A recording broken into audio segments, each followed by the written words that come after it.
Natiki, a traditional South African folk tale. The sun was just setting over the land as all of the hunters from the village returned for the evening meal. Women were preparing the food, and the children were now playing games in the red-brown earth. There was much laughter and much talking all around. Tonight is the dance of the full moon. It is a night to celebrate. It is a night for much joy. Yes, we will dance and laugh, and we will eat and enjoy ourselves the whole night long. The three women began to prepare themselves for the big dance. Very carefully, they began to rub their bodies with fat. Their skin glistened in the moonlight, making them seem beautiful and young. But the youngest sister, Natiki, did not rub her body with fat. Go, Natiki, go and fetch the goats. Make sure you bring them all in before nightfall. Do not leave any goats out. They must be all here before the moon rises in the sky. Now hurry and go get them. Yes, go and get the goats, you stupid sister. Get them now. We can't be bothered. We are getting beautiful for the dance. When you bring the goats, be sure to bring some wood for the fire. There should be a big fire to keep away all the large animals that prowl through the night. Get lots of wood so the fire may burn all night long. Now go, my child. Do your chores and do them well. We must soon be off to the dance. Natiki was always treated badly by her mother and her sisters. They would always yell at her. They would always make her do all the work. They were always angry at her. It was said that Natiki was the most beautiful woman in the village, but her mother and two sisters would never let her go out. Perhaps they were jealous. Perhaps they were very, very jealous. I will do as my mother commands. I will do as my sisters ask. There is work to be done, and I will do it. Thus, Natiki went out to find the goats. She collected the wood. She also gathered up a small bundle of porcupine quills, which she tucked into her clothing. When she finally returned to the hut, her mother and two sisters had already left for the dance. She put the goats into a pen and began to build a fire.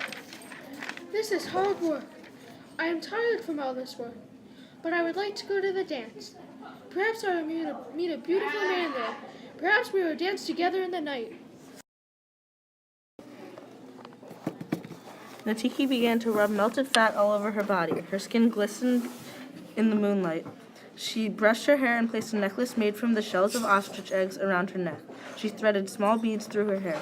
She was very beautiful indeed. Finally, she placed the porcupine quills in a small pouch, which she tied around her waist. It is time to go to the dance. It is time to have some fun. Natiki began to walk down a dusty path to the place where the dance was being held.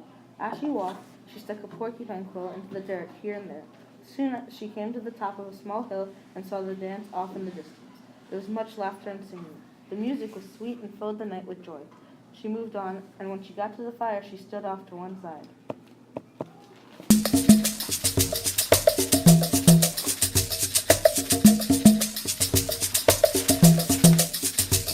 Who is that young girl? Have we seen her before? I do not know who she is. She must be a stranger. Yes, she must be new. She is very beautiful, but I do not know who she is. Soon Natiki moved to a group of women who were singing and clapping. She joined in the celebration, dancing and jumping with the others. She was filled with happiness and joy.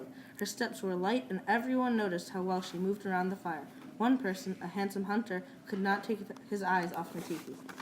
She is the most beautiful woman I have ever seen. She dances like the wind. She laughs like a summer shower. She is so very beautiful. I still do not know who that new woman is. She seems to have caught the eye of the handsome hunter. Yes, she is quite the dancer. She is very light on her feet, and her laughter is filled with much joy. Oh well, I think we are done here. Let's gather up some leftover meat and get on our way home. It is a long walk, and we must be on our way. The mother and two sisters started on their journey home, but Natiki stayed and danced some more. Finally, the handsome hunter approached her. You are a very beautiful dancer. You are like a gentle wind upon the savannah. I will walk you home. Thank you. You are most kind. The hunter and Natiki followed the porcupine quills on the path home. As they walked, Natiki told the hunter about her family. My mother and sisters are very mean. They treat me very badly. They make me do all the work and all the chores. All of the work falls to me. They are always angry with me. Will they be angry with you tonight? Will they be angry because you came to the dance? Yes, they will be very angry. Then I will take you away from them. I will bring you to my house. I will make sure that there will always be meat in your pots and laughter in your house. As the hunter and Natiki approached, they were heard by the mother and two sisters. I wonder who that is. Who are those two voices? Could it be our ugly sister and that young hunter? Why would he want to walk with her? She's so ugly. Just then, Natiki and the young hunter appeared in the doorway. The glow from the fire shone on Natiki's skin. She looked very beautiful in the light, more beautiful than either sister. I am taking Natiki away from this hut. I am taking her away for good. What do you think you are doing? You can't take her away. She must stay here and do all of her work. We need her here. I am taking her away. She will become my bride, and I will make sure that her pots are full of meat and that our hut is filled with laughter. Ha! You will see. She is no good. She must always be told. She must always be watched. She is useless. I want to be with my new husband. I want to be away from here. This is what I want. And so the hunter and Natiki left the hut and went far away to the place of his own people. The hut where they lived was always filled with laughter, and Natiki's pots were always filled with meat.